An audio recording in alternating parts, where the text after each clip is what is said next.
Bom dia, meus amigos. Hoje é dia 25 de outubro de 2019. Mais uma vez aqui para compartilhar um vídeo com vocês numa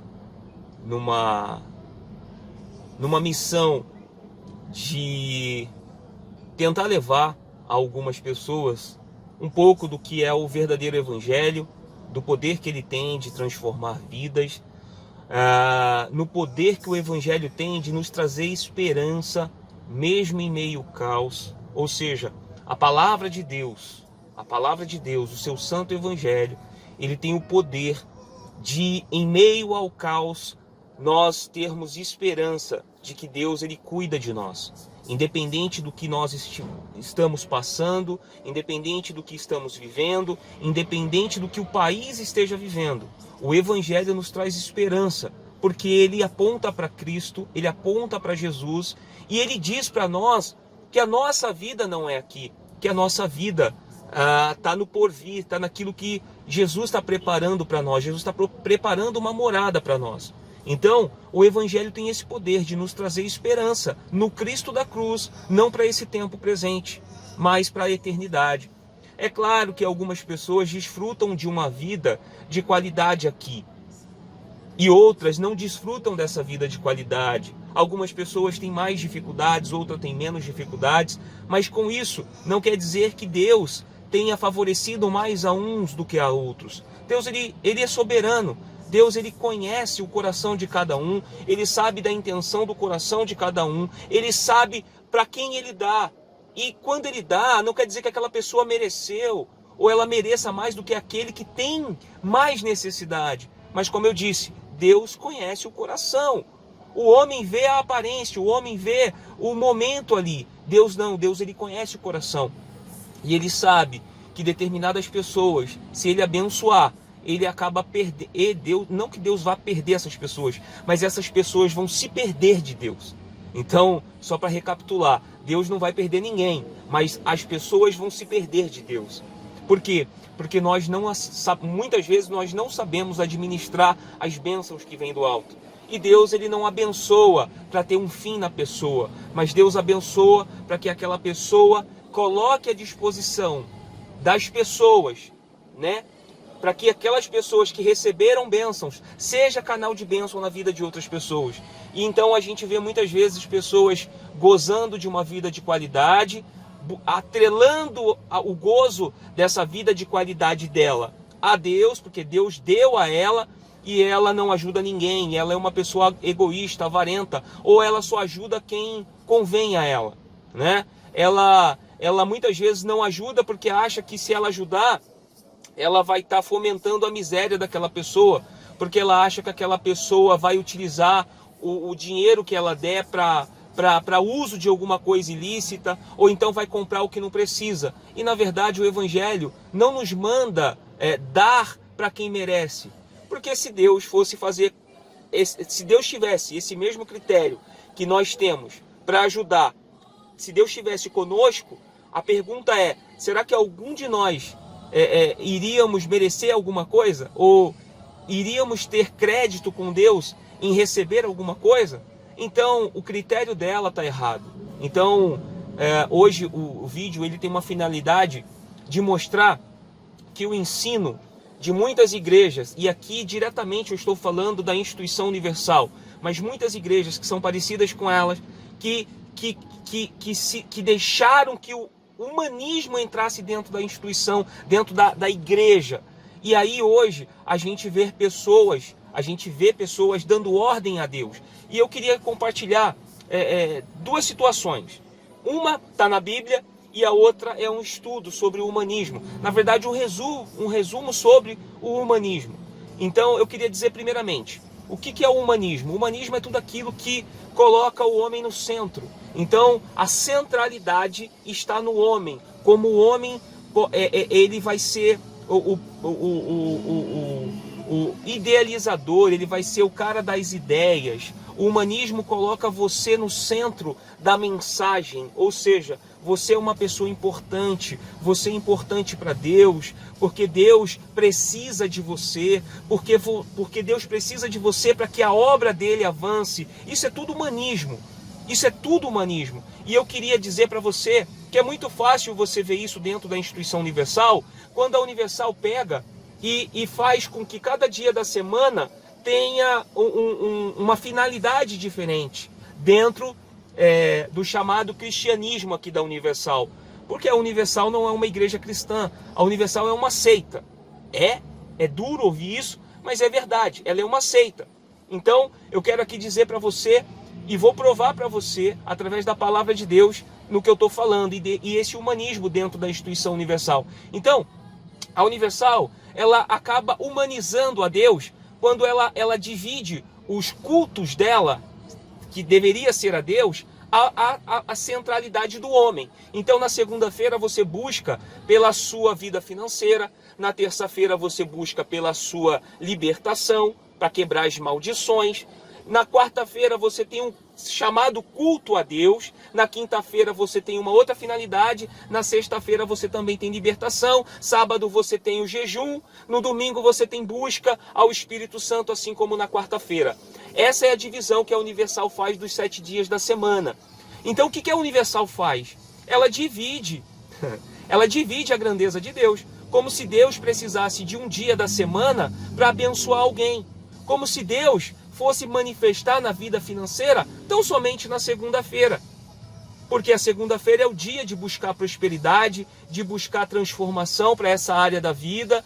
Então, aí a terça-feira, nós temos que ir à igreja para poder quebrar as maldições, para poder lutar contra o diabo que tem amarrado a nossa vida, que tem nos deixado doente, o diabo que tem trazido os vícios para dentro da nossa casa, o diabo que tem causado desemprego, o diabo que tem causado tudo. Ou seja, nós somos humanos e nós não vamos passar por nenhuma situação que aflinja o ser humano. Ou seja, a palavra de Deus nos diz que no mundo tereis aflição, mas que é para a gente ter bom ânimo, porque ele venceu o mundo e ele vai dar para nós também condição de vencer. E o aqui vencer não é simplesmente não passar pelas situações. Pelo contrário, nós vamos passar por estas situações, mas temos a certeza de que Deus está conosco e vai cuidar de nós. Essa é a diferença. Quando você recebe a palavra de Deus na sua plenitude do Evangelho, mesmo passando uma situação difícil, nós temos a esperança de que Ele vai cuidar, mesmo que os nossos olhos não vejam. Mesmo que os nossos olhos vejam todo o contrário, mas dentro de nós, o nosso coração tem uma certeza que Deus está cuidando e Ele não vai deixar faltar. Então, o que a instituição ela faz? Ela divide os dias da semana para busca por determinadas áreas da vida. Com isso, ela diminui a Deus, ou seja, quando Deus se manifestou a Moisés, ele falou: Moisés, tira as sandálias, que o lugar que você está é terra santa. Então, Deus falou assim: ó, Moisés, eu sou Deus. Então não é do seu jeito, não é do jeito que você quer, mas é do jeito que eu sou, do jeito que eu determino. Então, primeiro você precisa entender quem é você, Moisés. Então tira as sandálias, porque a terra aqui que você vai pisar é terra santa, é lugar santo. Você não é digno de pisar nisso daqui. E aí Moisés fez o que fez. E aí depois, o Senhor Jesus, num momento com a mulher samaritana o indagou. E aí eu queria pegar exatamente sobre essa passagem da mulher samaritana, que diz o seguinte: a mulher samaritana dizendo para Jesus: nossos antepassados adoraram neste monte, mas vocês, judeus, dizem que Jerusalém é o lugar onde se deve adorar. E Jesus declarou: creia em mim, mulher, está próximo a hora em que vocês não adorarão ao Pai, nem neste monte e nem em Jerusalém. Vocês, samaritanos, adoram o que não conhecem. Nós adoramos o que conhecemos, pois a salvação vem dos judeus. No entanto, está chegando a hora, e de fato já chegou, em que os verdadeiros adoradores adorarão ao Pai em espírito e em verdade. São estes adoradores que o Pai procura. Deus é espírito, e é necessário que os seus adoradores adorem em espírito e em verdade. Aqui, quando Jesus ele tem esse encontro com aquela mulher, o encontro é meio que Jesus planejou aquilo, porque ele despediu seus discípulos para que fossem comprar comida, e Deus sabia da necessidade daquela mulher, e ali ele teve um encontro para mostrar para ela que aquilo que ela estava fazendo na vida dela, ou os relacionamentos que ela estava tendo, não adiantava toda aquela religiosidade dela. Então ela indagou a Deus sobre o lugar que se deveria buscar. E aí Jesus vem e fala, olha, vai chegar uma hora, e a hora é agora, que não importa o lugar, mas que seja em espírito e em verdade. E aí quando você olha para essas instituições, essas igrejas, que te levam a buscar em determinado dia, porque aquele dia é mais importante, ou aquele dia é o dia para buscar sobre aquela situação, você contradiz o que Jesus está falando. Aí a pergunta que eu te faço é, você vai ficar do lado de Jesus, que tem a salvação, ou você vai ficar do lado desse ensino desgraçado, destes bispos e pastores gulosos, cães gananciosos pelo poder, ávidos pelo dinheiro, e você vai ficar do lado deles, achando que a quarta-feira é importante. Ou seja, quando você não vai na quarta, no domingo, parece que morreu alguém, você fica triste. Ou seja, Jesus está falando, importa que vocês busquem em espírito e em verdade. Não é mais no templo. O templo, ele deve ser o lugar de ajuntamento para nós congregarmos e ouvirmos um do outro e carregarmos a cruz um do outro.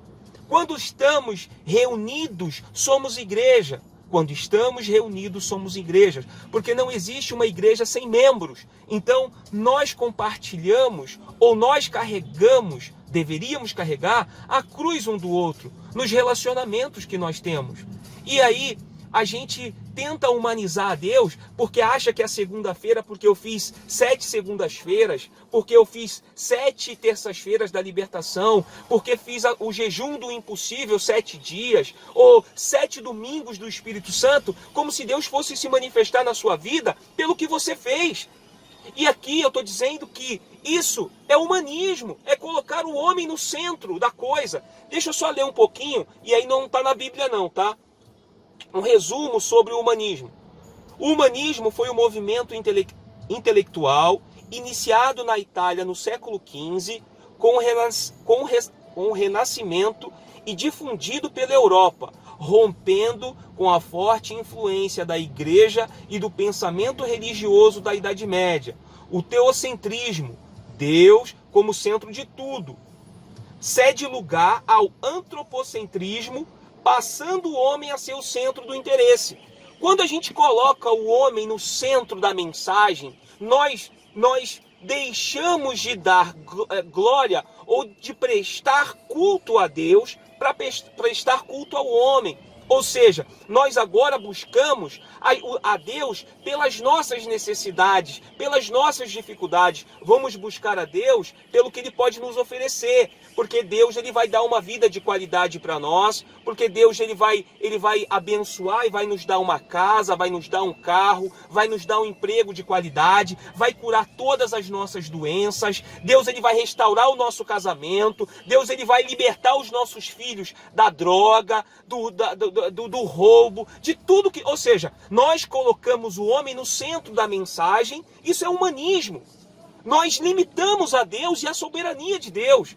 Deus, quando se manifestou, como eu falei a Moisés, lá no Monte Sinai, na sarça ardente, quando Deus se manifestou, ele falou, tira as sandálias dos seus pés, porque o lugar aqui que você vai pisar é terra santa. Jesus, quando aparece para a mulher samaritana e fala para ela, não importa o lugar onde você adore, mas que seja em espírito e em verdade, o teu pensamento deve estar em Deus. Você não tem que buscar a Deus pela sua necessidade, mas porque essa água que você vai beber, você vai voltar a ter sede. Mas a água que eu dou, não. Você jamais vai sentir sede, porque ela sacia a nossa alma, o nosso espírito, ela nos traz esperança. É isso que o verdadeiro evangelho produz no verdadeiro cristão. Então hoje nós temos um crescimento grande do número de crentes, mas que são crentes que não têm raiz dentro do cristianismo, dentro do evangelho.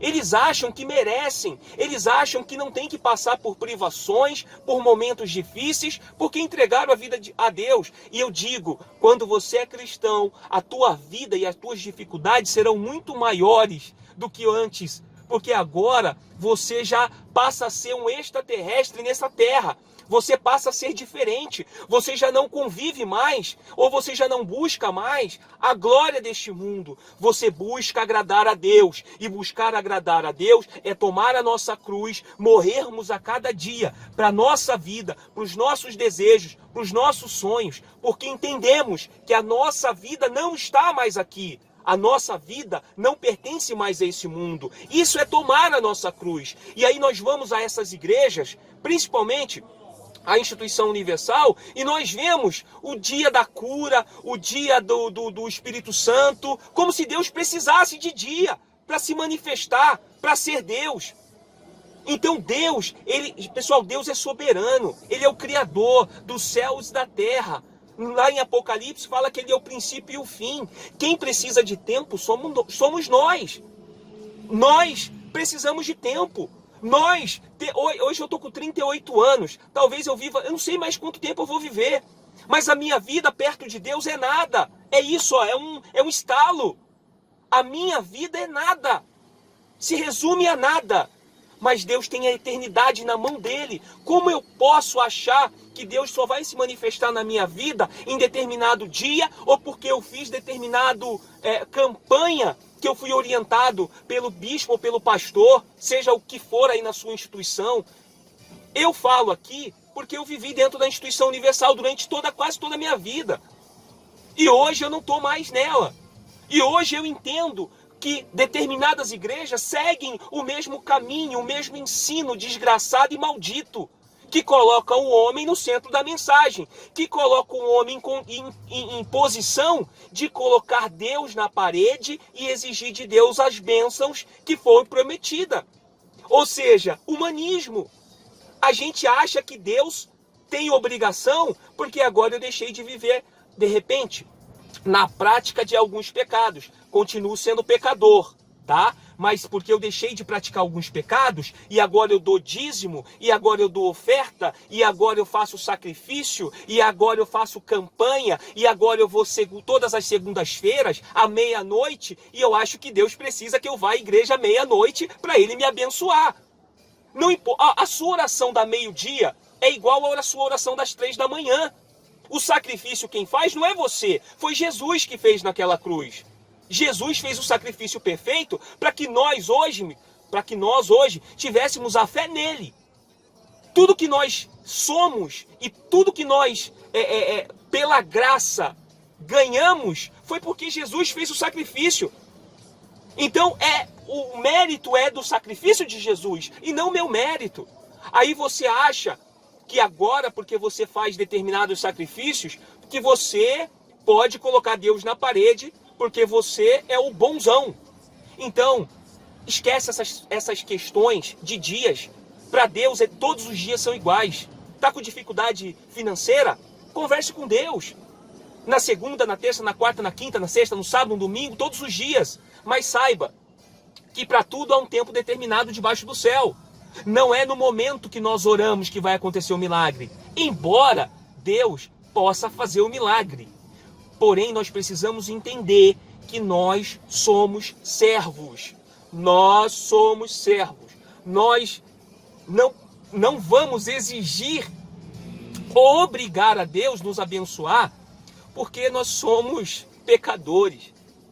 Então, preste atenção nesse ensino que coloca você no centro da mensagem.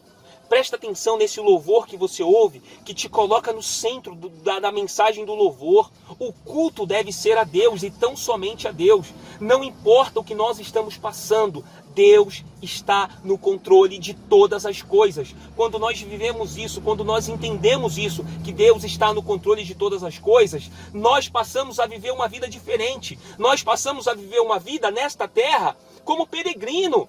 Como turista, nós estamos aqui turistando por um período. Talvez um período mais curto, um período mais longo, mas períodos. Nós vamos viver a eternidade com o Cristo da cruz. Claro, aqueles que reconheceram o seu pecado diante de Jesus e pediu: Deus, perdoa os meus pecados pelos méritos de Jesus, não por mérito meu. Porque eu mereço o inferno, eu mereço a condenação eterna. Mas porque Jesus fez o sacrifício perfeito, me perdoa. pelos méritos de Jesus, Deus. Me perdoa, me ajuda, me dá graça para que eu possa vencer o pecado. Porque se você acha que porque você deixou de fazer determinadas coisas, hoje Deus ele vai te abençoar e tem a obrigação de te abençoar, isso não é evangelho, isso não é evangelho. Isso aí é ensino de uma seita, isso aí é ensino de uma empresa disfarçada de igreja, mas que nós nos enganamos e queremos continuar nos enganar.